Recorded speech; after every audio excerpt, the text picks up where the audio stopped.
Hey everybody, welcome to episode 56 of The Next Report, where we talk about Unix and overlooked pop culture. Once again, I'm Thomas. And I'm Stephen Tompkins. Woohoo! Tomorrow is going to be kind of an online activist type of thing called Internet Slowdown. And it's coming on the horizon of the end of the public commenting period regarding the FCC's proposed net neutrality rules. And the controversy in that lies in some of its language that, in theory, would allow companies to, specifically ISPs, to create what's called a quote-unquote fast lane. And there's concerns over that. And you brought up the idea of the topic to me based on one of your classes. What specifically were you discussing regarding net neutrality? We hadn't actually discussed anything yet. It was just a topic that was brought up at the beginning of the semester between, I think, one of my classes and then the group that I'm joining. And I have a meeting with that group tomorrow. It's the ACM Association of Computing Machinery. And that's one of the other things that they were thinking about talking about in a future meeting, is seeing what everybody else felt about net neutrality and everything else. So that's an upcoming thing that I'm going to be going to. Nothing has been brought up yet. However, I see it as being a more and more pressing issue, especially with the start of what I think was probably the biggest push for the start of it last year when what was it, SOPA, when they were trying to pass a bill. SOPA, PIPA, which specifically, which the big problem with that is it specifically targeted domain names. And it wouldn't stop the actual actions of piracy, because all people would have to do would be, well, here's the IP address of the page instead, and bam. Among other things, it's just. But there's this whole thing about, whether the internet itself ISPs can be treated as, utility companies, similar to how the phone company was treated in the 30s through today. And then there's the debate, there's the whole debate of free markets versus fairness for all and what have you. But what is net neutrality? The idea behind it. It's the idea that no matter what kind of traffic comes through, say you're watching a video, or you're just looking something up, or you're just in a chat room, all traffic is treated the same. There's no slowing down and what have you. And companies like Comcast have been caught doing that with things like BitTorrent, among other things, slowing people down or causing problems with traffic in the first place. Does that sound about right to you? Yeah, I've experienced issues with my own ISP, and occasionally I will download, like if I'm going to download a new Linux distribution to try out in a virtual machine or something, I tend to use a torrent and a BitTorrent client rather than downloading directly through HTTP or any other means, mostly because you can get some benefits of sharing downloading from multiple locations to piece things together a little bit quicker. And the problem with some ISPs, including mine, they will either slow you down, like this net neutrality idea of blocking whatever this fast lane is supposed to be coming up. They'll either slow you down or they'll block you off completely. I've had them just shut down that traffic completely. And kind of pissed me off, to put it very frank. Have you tried calling this ISP out on it and saying, look, I'm not doing anything illegal with this. This is something that's being given away for free? No, I haven't. Only because I haven't had it happen very frequently. It's only happened a very couple of specific times, and this has been probably a couple of years ago. I know when I was staying in the dorms in Sedalia, when I was going to school in State Fair Community College, let's see, I think it was the second year that I was there in the dorms. They decided to upgrade the internet, the network there, and instead of using the network that the college provided, it was the entire campus, we were on a separate network directly from Charter, which allowed us to have faster speeds and everything else and not have to worry about all the other students that were there on campus, which would cut off like maybe 120 students out of the entire student body, which would have special internet, which I thought was great, especially since we're there all the time, unless those of us who had jobs or were involved in other groups and not always at the dorms. But when you were at the dorms, you had good internet speed. They provided us with modems and everything else. And even with all these benefits of having faster speeds from Charter and everything else, still had the problem with the BitTorrent P2P file transfers. They'd either slow it down or block it off completely. And the director of the building kept getting emails and paper snail mail from the company saying that something illegal was going on, when in reality it was just us downloading stuff for school or whatever else using BitTorrent instead of anything else. So basically, and the idea is instead of upgrading their networks and everything else, they're trying to blame it on illegal activity that was not taking place. Which it sounds like things are getting a little bit better with various ISPs.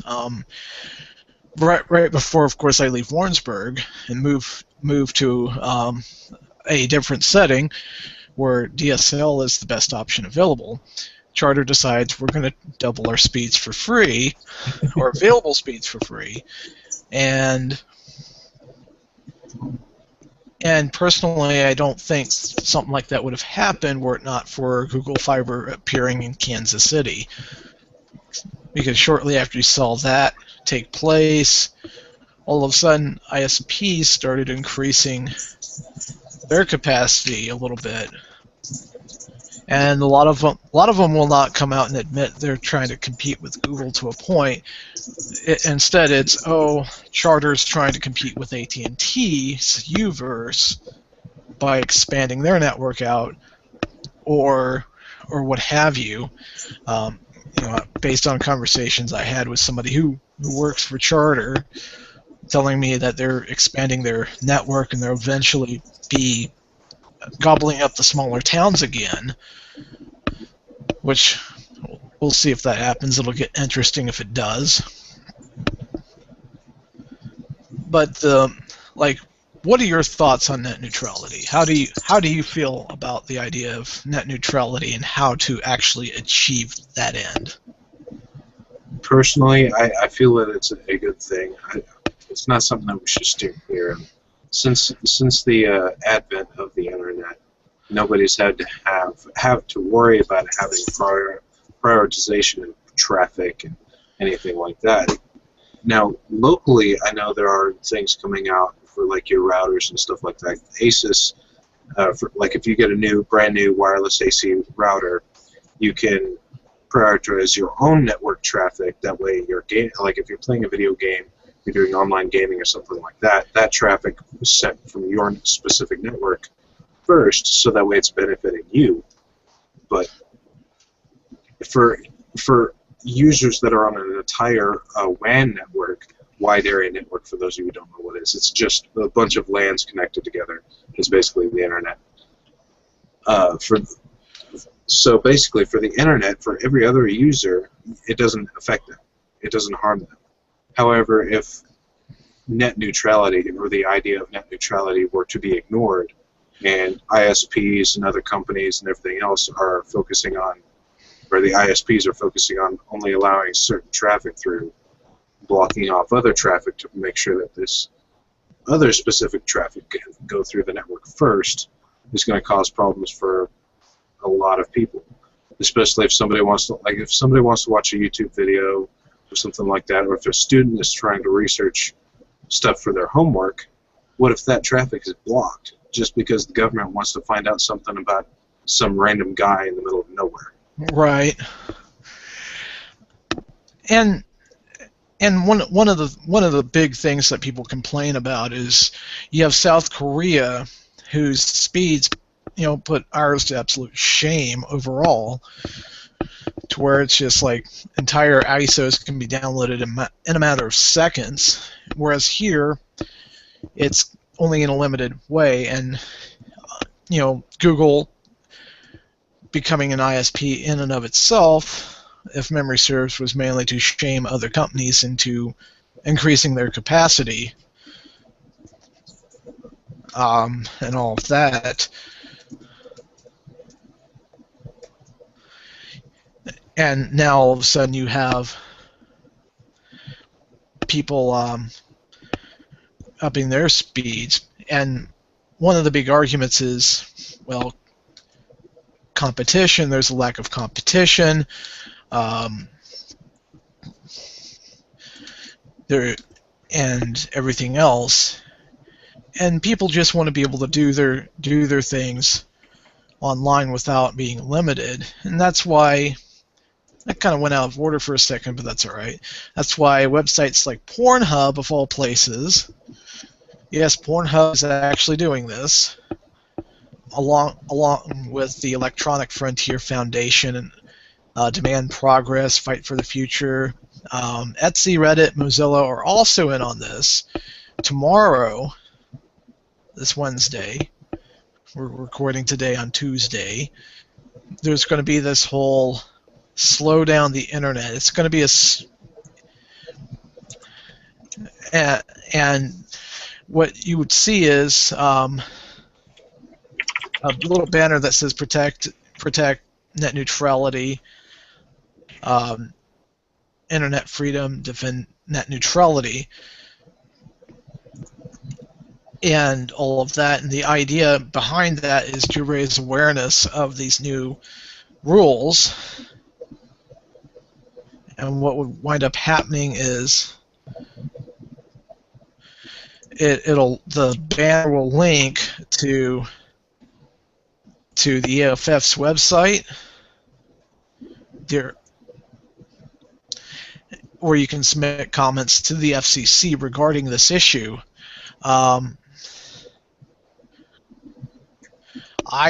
I'm not sure how I feel about net neutrality as it stands, or the concept as people are trying to implement it myself, because I'm along with certain other people of certain persuasions of, do you really want to rely on some of the same people who are involved in wiretapping without warrants, among other things, to have something like this in place? Because the concept of it, I like the idea of information flowing freely, and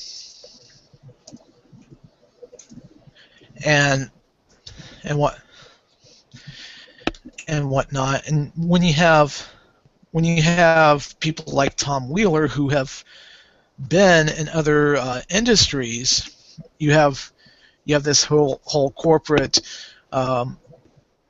revolving door, so to speak, and the FCC is not the only government agency that has this issue. It's other agencies too. So, and New York Times, among others, is pointing this out. He was the chief of the National Cable Television Association for 5 years, and Cellular Telecommunications and Internet Association for 12 years, before being a venture capitalist and the idea is he understands this industry, but would he be able to act independently and fairly regarding, prices for cell phone, cable TV, and broadband services? So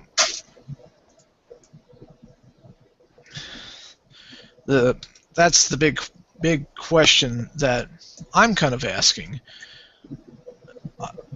Like, what do you think the solution for net neutrality is? What do you think is the best way to go about it? I feel like, well, Google's probably taken a good approach so far, based on their idea of Google Fiber. They've forced other ISPs like Charter and various other ISPs across the United States to start ramping up their internet speed, which is going to allow information to travel faster. So if you do that, then if there's no network prioritization, then you wouldn't have to worry about what's going through. It's just going to get there, and it's going to get there quicker. And for now, I think that's probably the first step that we should take. There shouldn't be any organization or prioritization of traffic at all, because the information should be allowed to flow freely. So as long as ISPs and other companies keep trying to find ways of allowing the information to travel faster through your own network or through the external network, I think that will probably be the best step to take. All right. So in other words, more competition for sure. Yes. And this is positioned that, to a point, where are we? That Eric S. Raymond. I'm assuming you're familiar with the name, since he was one of the big people when open source the phrase was coined. He was among the first people to be a spokesperson for it, and on his blog, people asked what his position on it was. On the one hand, he didn't like the idea that telephone companies were lying, saying, "Hey, if we had enough capital, we'll improve these networks," and basically saying that they've profited off of monopoly of, acting as monopolies and what have you, and how they bribe legislators, buying regulators. On the other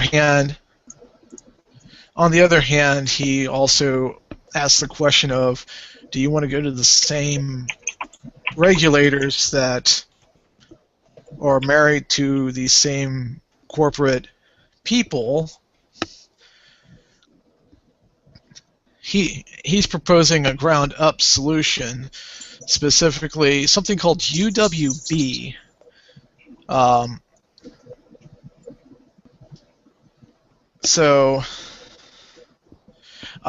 you familiar with that? Yes.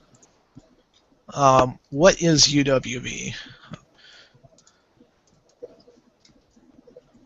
UWB? Regarding ultra-wideband. Ultra-wideband. It's I'm pretty sure it's just another. Okay, yeah, I think so. Yeah, basically what it is, it's going to be like kind of like Intel, or not Intel, but they tried to implement this thing called WiMAX, which was supposed to be like a metropolitan area-wide Wi-Fi network, but it was for like your phones and stuff. And I'm pretty sure that's led up to this, which is it says that China has one that runs at 24 gigahertz. Oh, that's the radio frequency, and to compare that to your standard wireless router that's in your home, your standard wireless in router, which is very popular and pretty cheap now, runs from 2.4 gigahertz or 5 gigahertz, and some of them can operate at both frequencies if you have a dual band router, which will allow you to have faster speeds, but with a 5 gigahertz band, you lose some range. So I'm seeing some other things, like some other bands for, let me see, what was this place? Oh, no, the Federal Communications Commission, the FCC, is something about unlicensed use in the frequency range of 3.1 to 10 gigahertz. It's part of the regulation. So I think it's supposed to run lower or higher than that. It's not saying much on Wikipedia.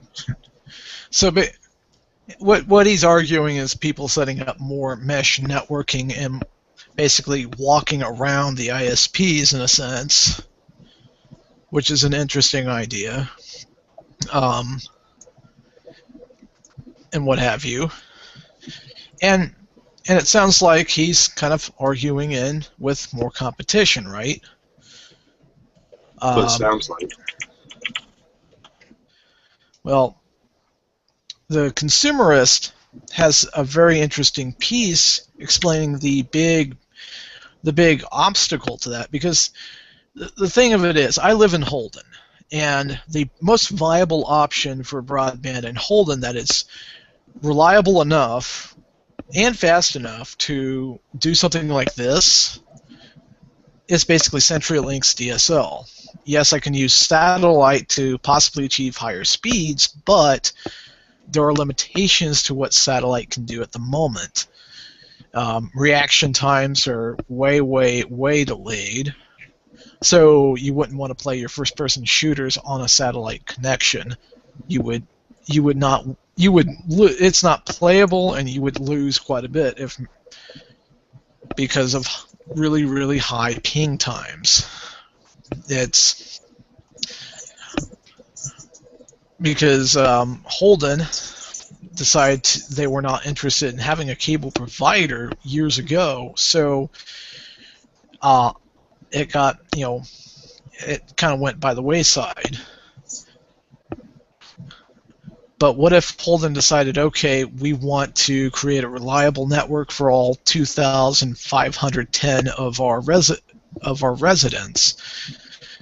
The only problem is, ironically, Charter would likely come in and say, we're not going to let you do that, even though Charter's not going to come in and set up a network because it's not profitable enough for them.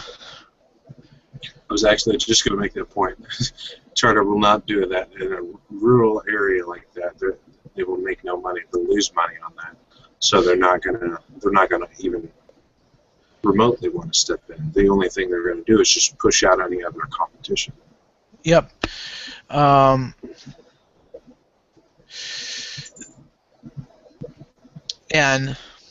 basically, what's this has been also reported by the Center for Public Integrity, and they can't stand publicly owned broadband. This consumerist piece goes on to say, quote, they argue that it's subsidized competition they just shouldn't have to face. Earlier this year, an AT&T executive testified in the Senate hearing that we don't believe that private companies should actually compete against public subsidized taxpayer cost to capital in that market. At the same hearing, Comcast exec David L. Cohen agreed that Comcast advocates against municipal broadband whenever they can. The advocacy is far from sign waving, comment filing. Janice Bowling, a state senator in Tennessee, tried to expand an existing public network in the city of Tullahoma beyond city limits, but after she introduced the bill, her caucus received repeated pressure from AT&T, Charter, and Comcast to drop the bill into a slow season where it would never be voted on. AT&T representative leaned toward her across the table in a conference room next to the House caucus leader's office and said tersely, Well, I hate for this to end up in litigation.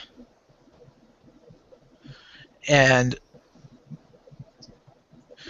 just getting that network and that city built faced an uphill battle. And the mayor at the time, Steve Cope, said, when you get that into broadband, you begin stepping on the toes of some of the big boys, the AT&Ts and Charters of the world. They don't want the competition. They'll do anything to keep it out. It basically involves spending a lot of money, lobbying, and everything else.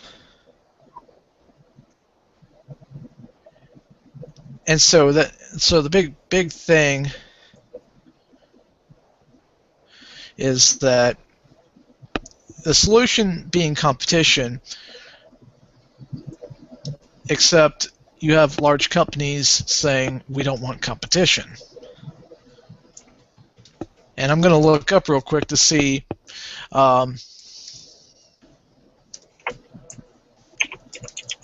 because if memory serves, there was also opposition to Google Fiber.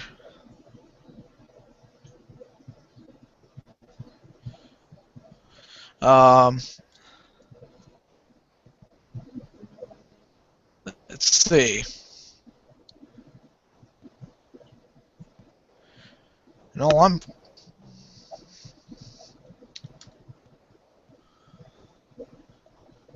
Slate has a piece about cable being laid, but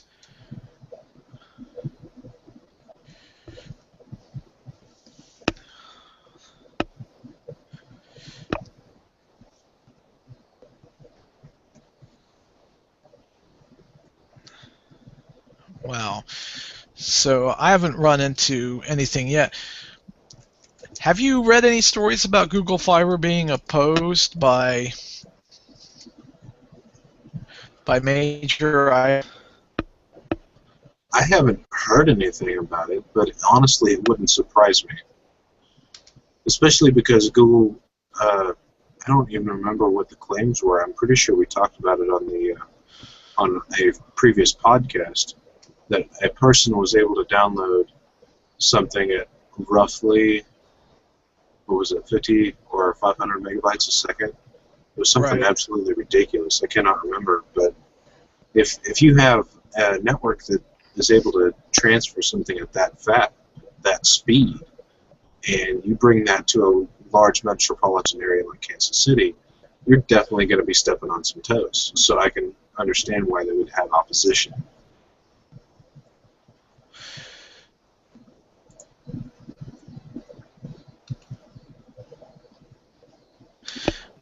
Okay, BGR has one.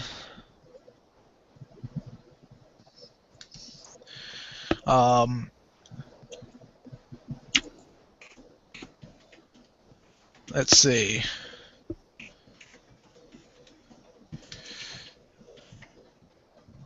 Let's see. According to Lacoma, Comcast and Google are on a collision course that could see Google Fiber soon pop up in several key Comcast territories: Salt Lake City, Portland. Basically, Comcast will be under pressure to upgrade its older lines into faster networks.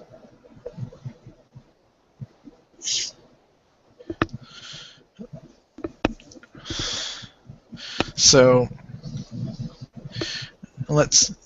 and Yahoo News, same piece from BGR.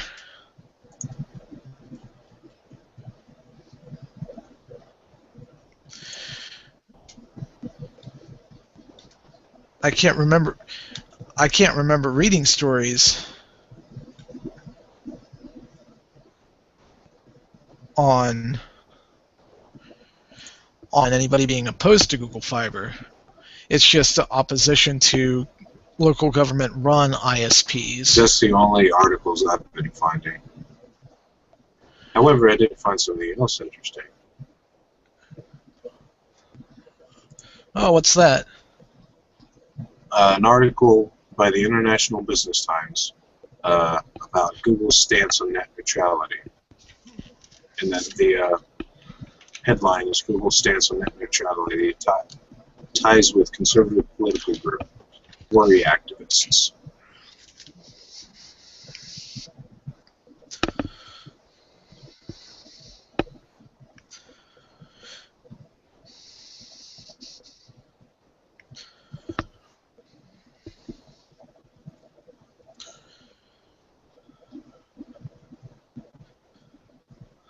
Okay. Google is also specifically saying that they don't want servers attached to their networks, probably because they're wanting to offer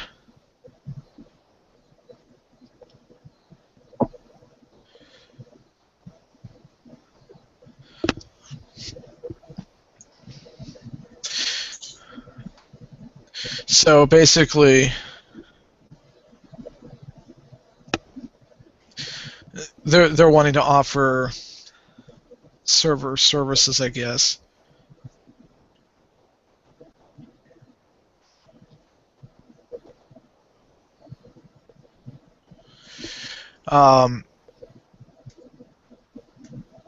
So it's a piece from Wired that's talking about that. So what it appears to be so far is just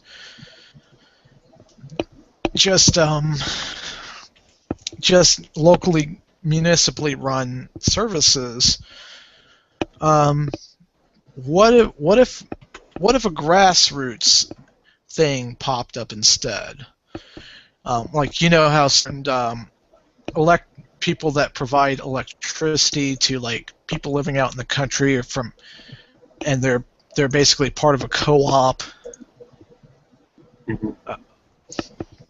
And that sort of thing, that's more of a community type of approach, but is non-profit, but not connected to any government necessarily, except filing for non-profit status and what have you. Do you think these big ISPs would be opposed to that? More importantly, would they care? I have a bad feeling that they would be opposed to that. Well, basically what you're talking about is having a group, like a non-profit group, provide a network, or basically do the same services as an ISP would, right? Right. Yeah, I have a bad feeling that they would oppose that. Only because that would give them more competition. Granted that it'd be non-profit, so you probably wouldn't expect speeds that you would get out of another ISP. However, you would probably pay less for per megabyte or per megabit rather of your transfer speed than you would for something from a popular ISP. And I don't know, it's hard to say.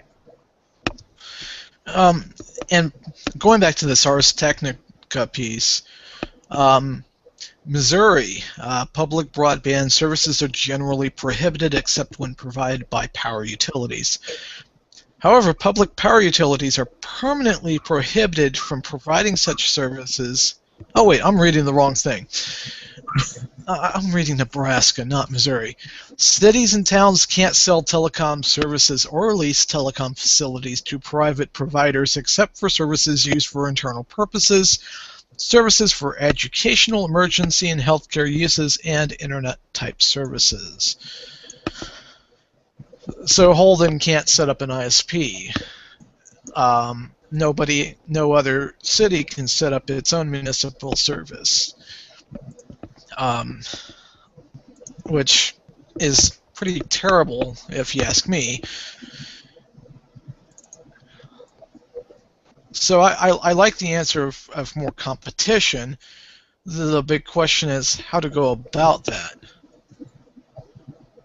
Because Google had to spend a lot of money just to get the cables laid in the first place, so that eventually people could subscribe to that service. And it's all a fiber-rich network. For those of you that don't know, fiber optics, it's basically it's able to transfer almost light through a plastic, well, it's basically a plastic, but it's a fiber optic cable. It transfers things so much faster than a normal copper cable can. And that's why a lot of networks, internal networks for ISPs and like Charter and other places have been upgrading their hubs, their central hubs, where everybody basically connects to, where all the traffic goes through, to fiber-based networks instead of standard copper wire like your Cat 5 or Cat 6 cables, which can transfer up to 1,000 a gigabit. So it's very, very expensive to create a network based on fiber optics. But once it's done, once that is done, how costly is it to maintain it? Not near as costly as it would be for a standard copper-based network, because it's fiber optics can last pretty much just as long as a copper-based network can.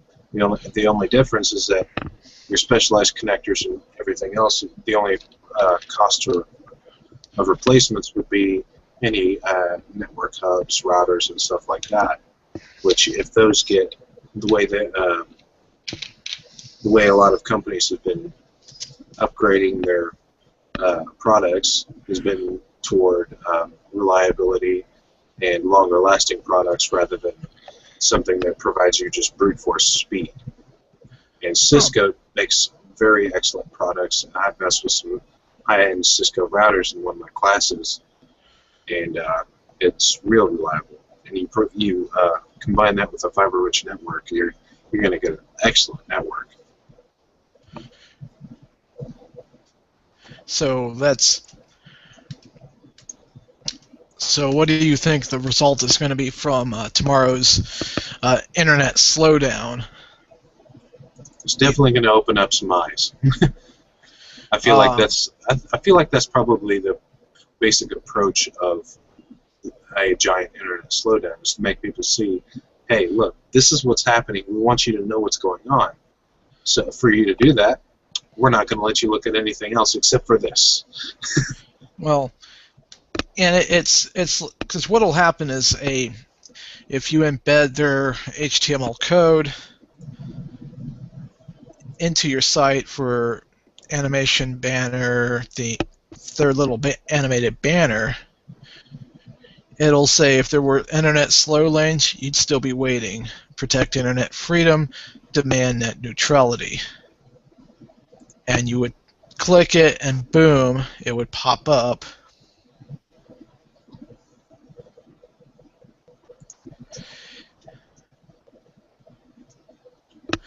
And everything else. And I actually did a piece for Mucktware before they went to becoming a new site called The Mucked, where they expanded coverage into other topic areas. And one of the things that I talked about, because I asked, okay,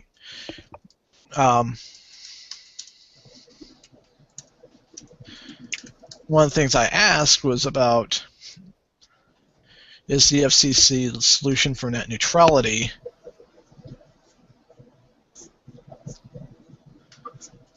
And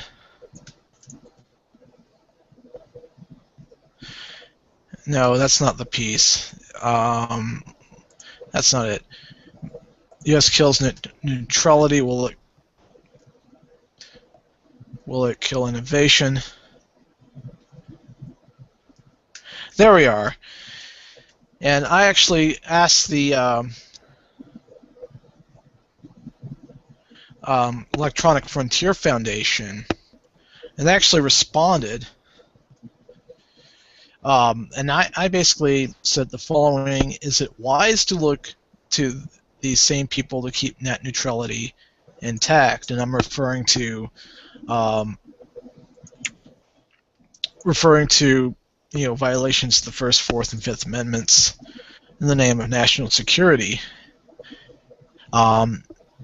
Basically saying the FF was hesitant over the FCC attempting to pose such rules in the first place because of the history of civil liberties violations. And basically Rebecca Jeschke, the media relations director, basically responded to me saying EFF is not surprised at the court's decision. There was much of value in the FCC's open internet principles, and we still think those principles are a good starting point for conversation. But we were deeply concerned that the FCC was attempting to claim broad authority to regulate the internet. No government agency should have that authority.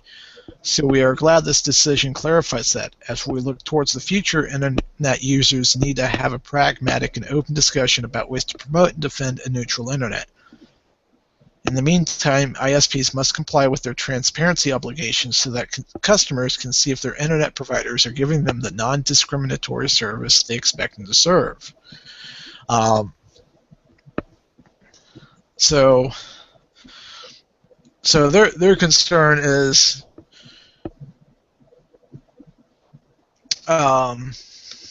they were concerned at the time about government agency like that because there have been arguments that the FCC needs to not regulate speech, they need to go back to regulating frequencies, etc., etc. Because if you're on an FM station and you say certain words and the FCC catches you saying those words, you can actually get fined by them. And there are people who disagree with that. So there's going to be that conflict there as well. So in short, maybe more competition, maybe nonprofits popping up with solutions of their own. Because how many companies do we have that do the internet backbones? Probably not very many. There's Level 3, I remember that.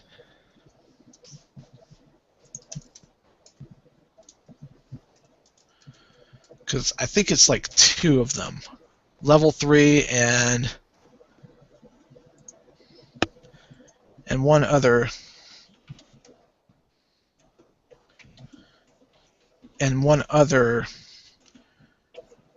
company.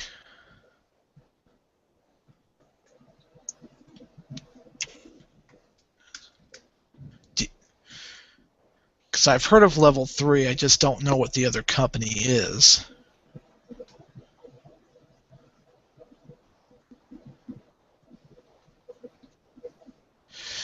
And I'm not finding it within 5 seconds, so I'm getting irritated. I'm not finding it either. It's only a few companies that act as an internet backbone.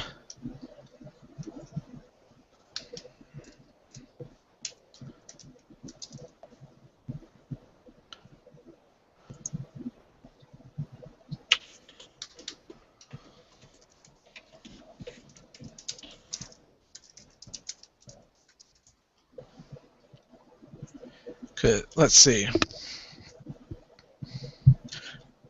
Level 3 communications.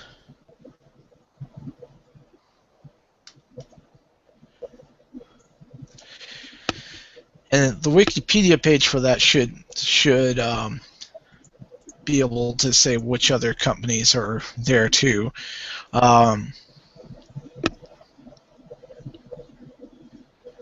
Tier 1 network.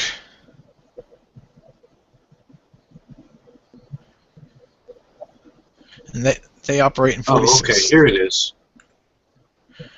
Okay, Tier 1 providers. The largest providers, known as Tier 1 providers, have such comprehensive networks that they never purchase transit agreements from other providers. Okay, and they list Level 3 communications, Telus, Sonera, international carriers, CenturyLink, Vodafone, Verizon, Sprint, and AT&T. So it's basically only a handful of companies that are basically doing this.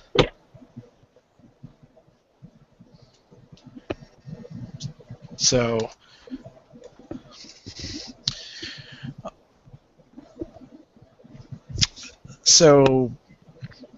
And basically, if too many of these companies go down, guess what? Internet breaks very quickly. But there's little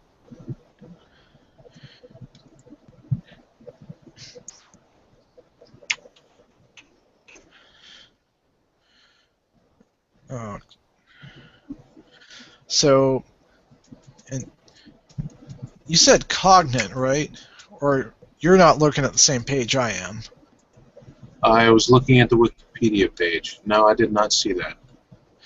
Okay, I'm looking at drpeering.net. So,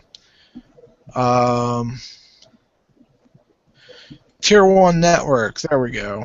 Looking at the Wikipedia page. So,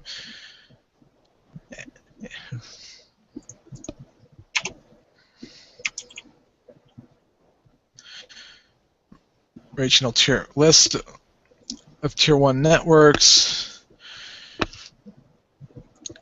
It does list Cogent, formerly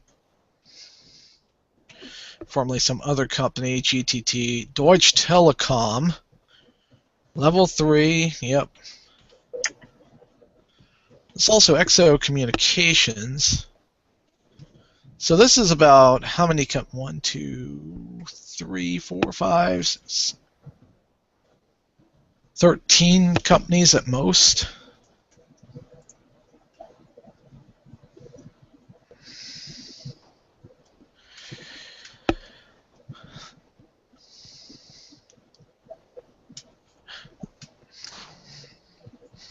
So so basically these large corporate entities have all these servers for the internet backbone. So without a citizen-driven internet backbone too, it'd be kind of hard creating competition as well. Because this is something that's probably bigger than any of Google's networks can possibly be at the moment, from the looks of it.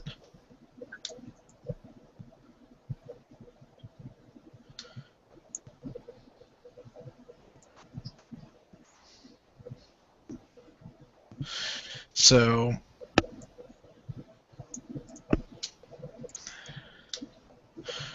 all kinds of cool stuff. So are you going to participate in this event tomorrow, or? I'm actually trying to get the code to work on my webpage, but I can't get it to work. Can't get it to work right. So. Oh wow. I'm not sure how well it would play with WordPress. Otherwise, I seriously would try it.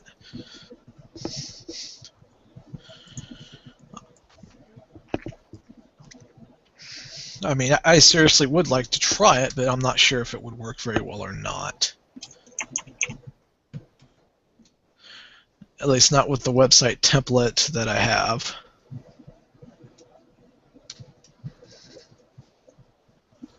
And my poor Chromebook's getting thrashed with multiple tabs open.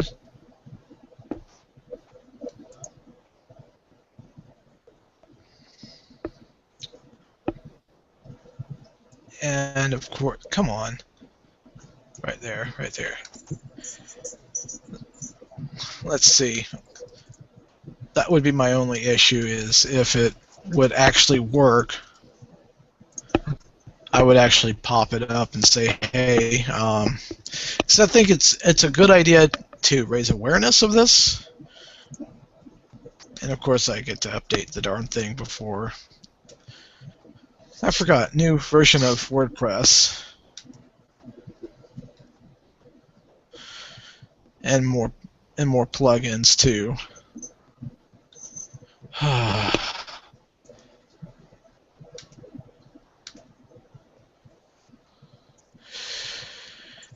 So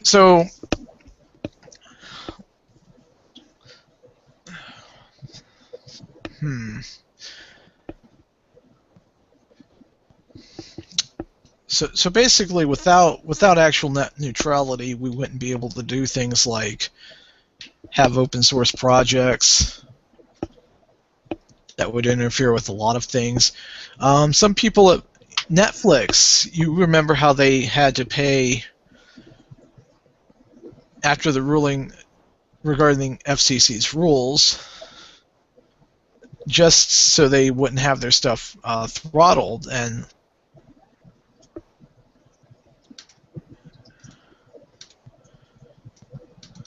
in fact, I think I can find that article.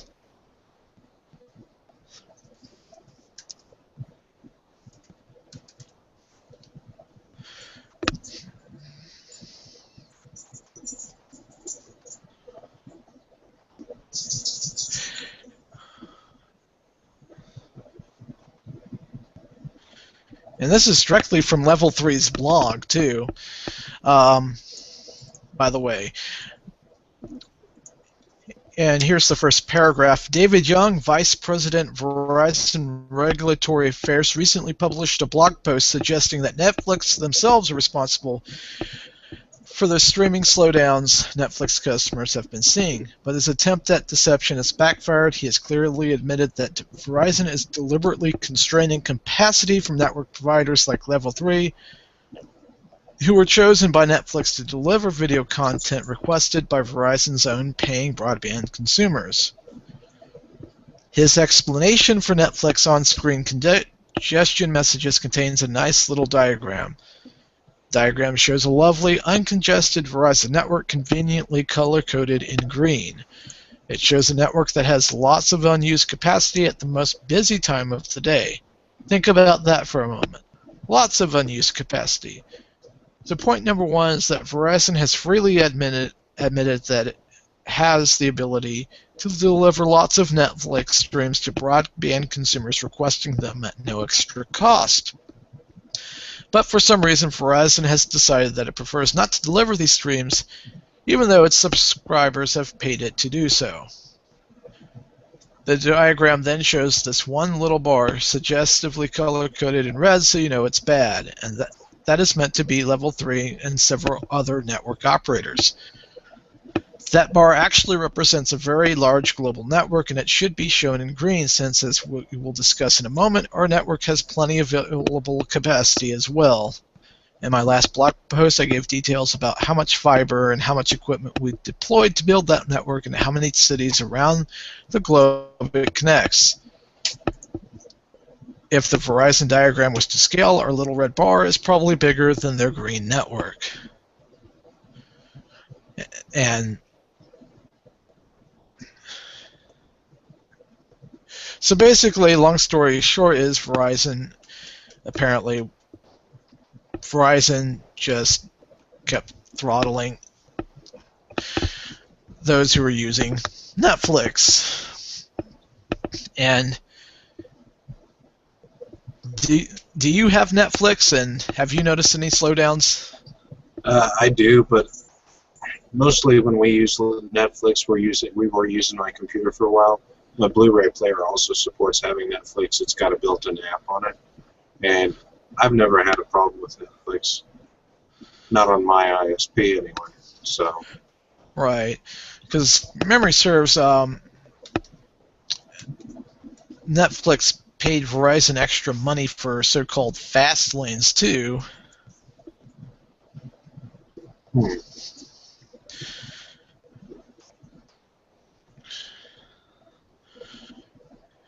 Yeah, I updated it.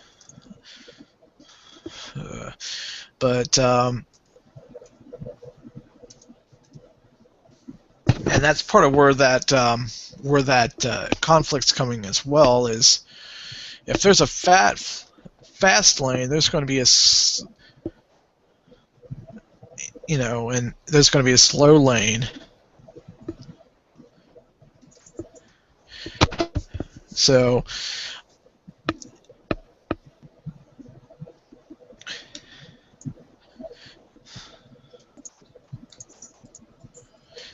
and even though they paid Verizon, and this is according to Extreme Tech as well, but both Comcast and Verizon were paid to carry its streams at higher bandwidths, but um, there's still problems, at least on Verizon's end. So I don't know. It's like I said, I'm of two minds on it. The large companies need to quit doing this and actually improve their infrastructure instead of just sucking money out of people. But on the other hand, government agencies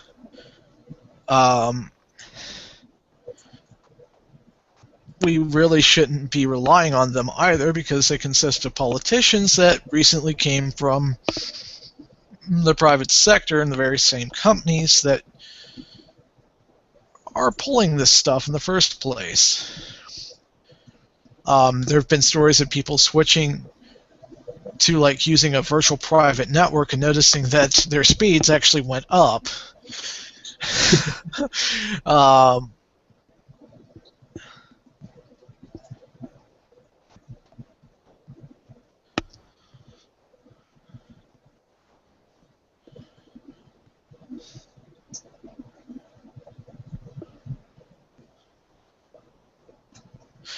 So yeah, definitely, the Extreme Tech article will definitely be in the show notes. So let's say you and I were to start a grassroots ISP of sorts.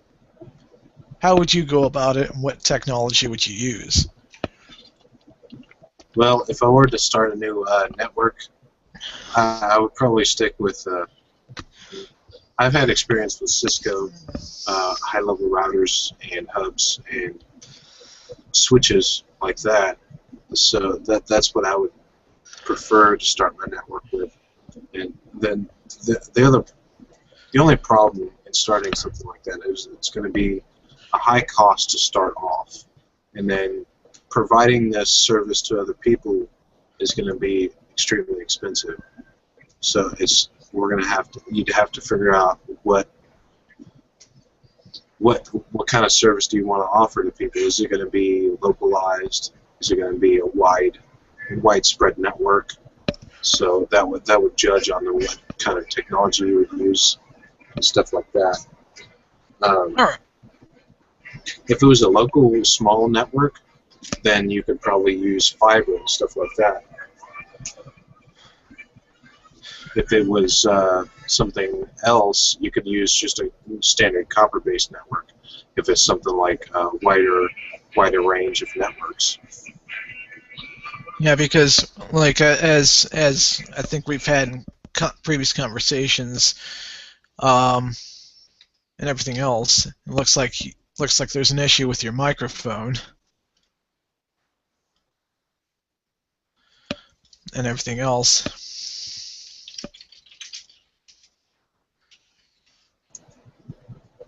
Oh, feedback, I take it? Yeah, I was having some issues. As we discussed in previous conversations, different types of technologies have advantages, disadvantages. Cable, you're competing with your neighbor, but it can expand further. DSL, you have a more consistent bandwidth, but the further away you are, the more degradation of performance you'll have. So where I'm at is perfect because the little CenturyLink building, tiny little CenturyLink building, is just a few blocks from this apartment complex. So performance will be generally very, very decent, and everything else. But so the only problems that you would encounter would be anything that's going on remotely with whatever server you're connecting to. That's not bad at all. No, and if there's issues with the phone lines as well, then that'll that'll be an issue. That's a potential issue as well. So say it's like storming like crazy or snowing like crazy. Well, those lines may be more vulnerable than, say, maybe cable that's buried underground to an extent. Well, it depends. Temperatures won't affect it much. So, and depending on how deep it is underground, you shouldn't have an issue either. The only time is if it gets to extreme cold temperatures or extreme heat, and then that will affect and cause erroneous and weird signals to be sent. So that will either slow your network down or whatever. It's hard to say exactly without actually testing it. Hmm. So basically it's so if you wanted to start your own grassroots ISP, you would have to start maybe with a mesh network of sorts, but then you would have to go to an existing ISP, and I don't think they'd be happy about that. No, they definitely wouldn't. Because like just having T1 or T3 would be extremely expensive per year and everything else. So, but one can dream. Start with a very, very small town, and then connect with another town. Maybe use a franchising model. Who knows? There's always options. You could also use crowdfunding as an example. If somebody else wanted to start up their own network, crowdfunding would not be a bad idea. And then become another backbone too, because on the one hand, it kind of irks me that major companies are like, oh, well, we don't want to come in to this town because it's not enough money for us, but we don't want them creating their own network because then we don't want the competition. And honestly, that is also probably part of the reason why I don't like the idea of living in the country, is because of things like that. I don't like the idea of not being able to have access to something like this on a consistent basis. And it does seem like people who choose to live in smaller communities where people are closer together and everything else are basically punished because they're not in large metropolitan areas, and I don't think that's right either. So, it really isn't. I agree with you, Thomas. I don't think it'd be right for companies to do that, especially for what we were talking about earlier, where Charter would probably step in a case of a small town like Holden. If they decided to generate their own network, Charter would come in and say, hey, we don't like this. We need you to shut this down. And then a week later, they're like, if the city government or whatever decided, hey, we want Charter to come here, Charter would be like, I'm sorry, it's not going to benefit us. Why would we come here? So I agree. Unless another ISP decides, oh, we'll use these small towns as effective relays to bolster the reliability of our network, and let local consumers come along for the ride too. But, well, I don't think people think about that either, or rather they don't. And I know there was it's been more of an off-the-cuff conversation, but that's okay. I'm thinking for the next one, because we're talking about the free flow of information, net neutrality, and I think this should be explored a little bit further, because with some old co-hosts, we briefly talked about technology like Tor and the distribution tails, but we didn't go into as much detail as I would have liked in terms of how to get this stuff, how to use it, and maybe experiment with VPNs and proxy servers Do you have any experience with that? Some experience. I have messed with some proxy server-based websites, which would allow me to hoop through and do some things that I wasn't allowed to on a school network a few years ago. And I've been wanting to set up non-VPN, but at the moment I just don't have the time, between not having the time and not having the need to. So. Right. Because like some people use proxy servers to say stream content from the BBC because, well, they don't live across the pond, they live in the United States or Canada. And so you use a proxy server that basically says, oh, hey, I actually live in the UK. It's cool. It's all good. So what should we do for the next episode regarding this type of series? Kind of privacy-oriented, or something that allows better access to information?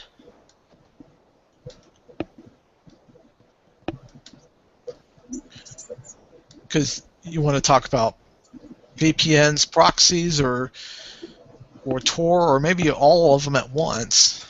We probably could do a combination of all of it. Start with one thing and then move on to the rest. Maybe talk about net neutrality, kind of like a wrap-up thing at the beginning, and maybe discuss what's going to happen, or what are the events that actually happens tomorrow. Maybe you see some articles come up of people's viewpoints. So that might be something to explore as well. And before wrapping things up for this episode, I actually have a surprise announcement for everybody. I will be now writing for centralmonews.net. It's an independent news site started by Andy Lyons. He's the former managing editor of the Meal Skinner. He decided to go independent. Mitchell Brown is also a contributor as well. And I was asked, had an initial conversation about writing technology-related pieces. And I'm going to hope to have the first one submitted so that it would be published maybe this Thursday, because that'll be the days to aim for, and starting out with this week in technology. So that means I get to keep an eye on various news sites more and more to kind of go, oh hey, this is kind of what's going on in the realm of technology and what have you. So I'm looking forward to the challenge, and gives me practice writing some more. So you heard it here first. Yay! Have you seen that site yet? I'm actually looking at it right now because I hadn't heard of it until now. But it's very interesting. I like the setup of their site. They got some interesting articles on the first part of their page, so it might be something I'll have to come back to. Yeah, it's really hard starting an independent news site because you have this setting the thing up and making it work nicely, and then you have to build your audience slowly but surely, and it can get pretty rough. So I wanted to kind of help out a little bit because I see potential with something like this, and plus there needs to be more news type stuff relegated to this part of the state too, in my view, because yeah, you have the Daily Star Journal, but they're focused on a single county. You have the Meal Skinner, but that's mainly towards the campus, college campus for UCM. You really don't have any. There was the Digital Berg, but I don't know.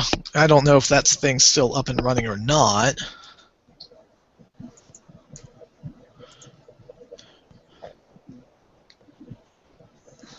I mean, well, it's still there. It's just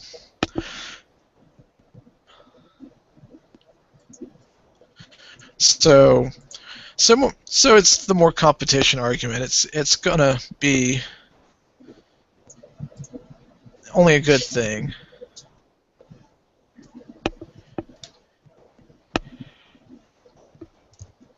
So so centralnews.net is the site in question. Feel free to check it out. It's still an ongoing process to where they're updating and improving stuff. So I think that just about wraps it up because I'm pretty sure we both got things we've got to get done.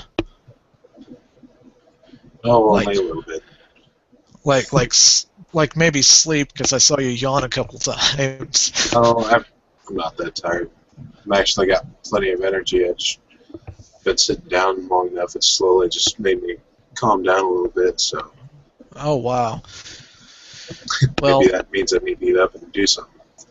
Yeah, and I do too. My legs are starting to get numb from sitting on this stool for too long. So, that about wraps it up. Next episode, definitely talk about proxies, VPNs, Tor, and how to navigate that. How to navigate the internet in that way, and maybe some tips on protecting your privacy to a point. Until next time, entertain yourself, educate yourself, and empower yourself. And we'll talk to you next week. See you guys later. Later.